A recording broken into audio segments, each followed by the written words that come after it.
Welcome to another happy edition of Awkward History with me, Mr. Truman, and Me, Mr. Summers.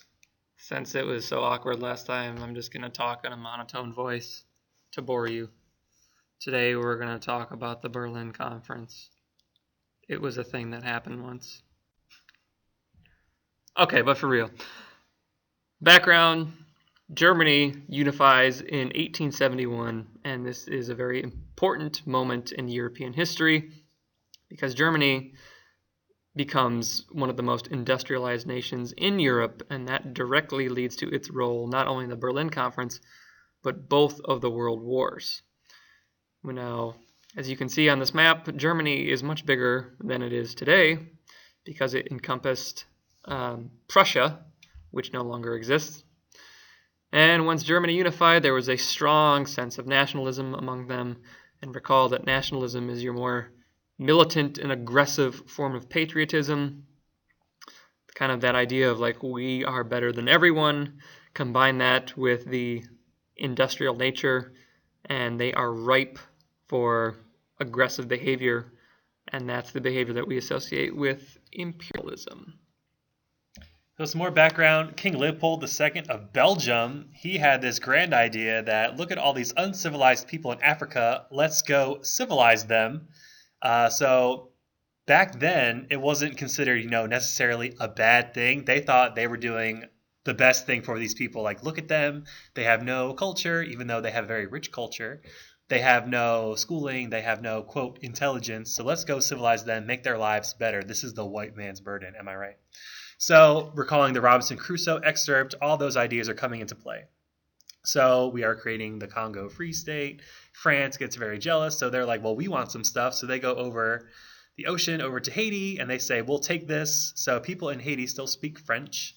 And then the Africans scramble, the scramble for Africa, as you guys did that simulation last week.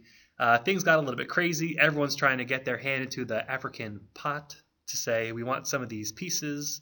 So they're dividing up Africa. The resources that are attracting a lot of interest, as you know, there are a lot of minerals, diamonds in Africa, so very valuable things, and everyone's trying to get their piece. So France occupies Tunisia, England occupies Egypt, and everyone is doing their best to carve up Africa to get the most resources and the most land claims. So the conference itself, it starts with Portugal, gets a hold of Otto von Bismarck, von Deutschland. The aim was to control slavery and promote humanitarianism. And of course, history is filled with these humorous ironies because what they did instead was divide Africa up with no consideration for the native populations. Like Mr. Summers said, no regard for language, culture, religion. None of that mattered to them. It was all about resources and dividing land up according to resources. But it's important to remove the presentist lens that we all have. It's so easy to look at this and say, wow, these people were morons. How could you not understand that there's different cultures? Why would you not take that into consideration? It's the same way we feel about Christopher Columbus. Yes, the things that they did are inexcusable in our eyes, but at the time, to them, there was no other alternative. It was the right thing to do, and they fully believed that. They wouldn't have done it if it was the wrong thing in their eyes. So dividing Africa was a very logical move for them, and they did not see their actions the way we do. I cannot stress that enough. It's also important to look at the long-term effects of this are felt today. We'll talk about it in a little bit, especially in South Africa with apartheid.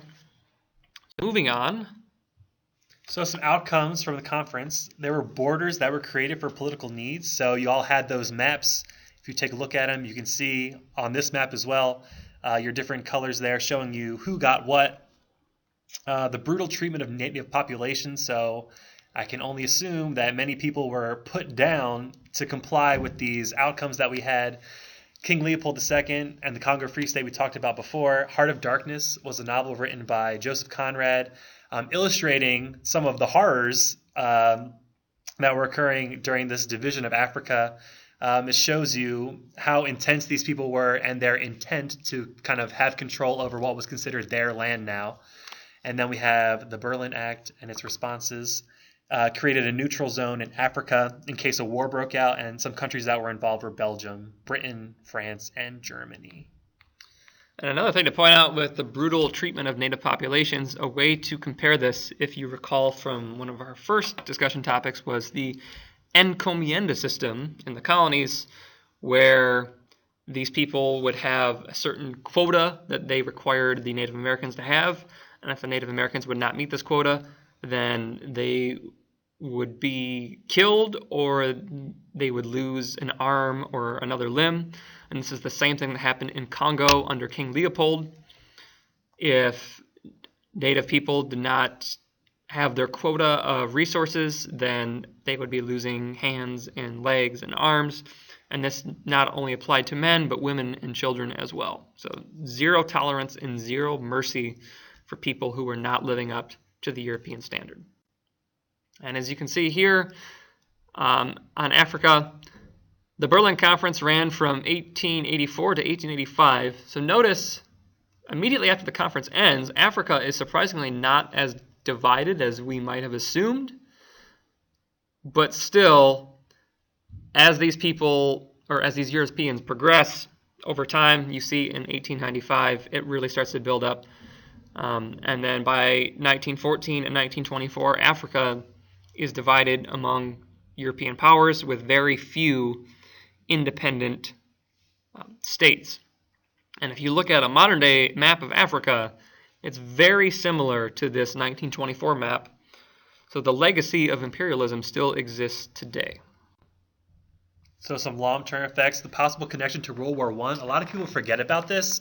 So when you have countries that are at war and they have all these imperial claims in Africa, there was actually fighting going on in Africa during World War I, and not many people know about that or are unaware of like African tribes that were required to fight for a side or were determined to like earn their freedom, even though they were quickly, those revolutions were eliminated by more powerful and more industrialized nations like Germany and Britain.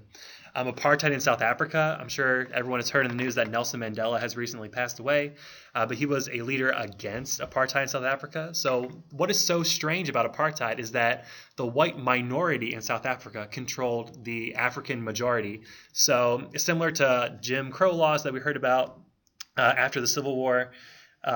Similar to a struggle that had not begun yet in the United States for civil rights. Very similar, except that the white minority was governing the black majority. Very oppressive conditions, a lot of laws against what Africans could do in their own country. So it's just very strange to think about how could a smaller number of people control the larger population. And that is where we end up with imperialism and the Berlin Conference. So, awkward goodbye. Bye. Okay, bye.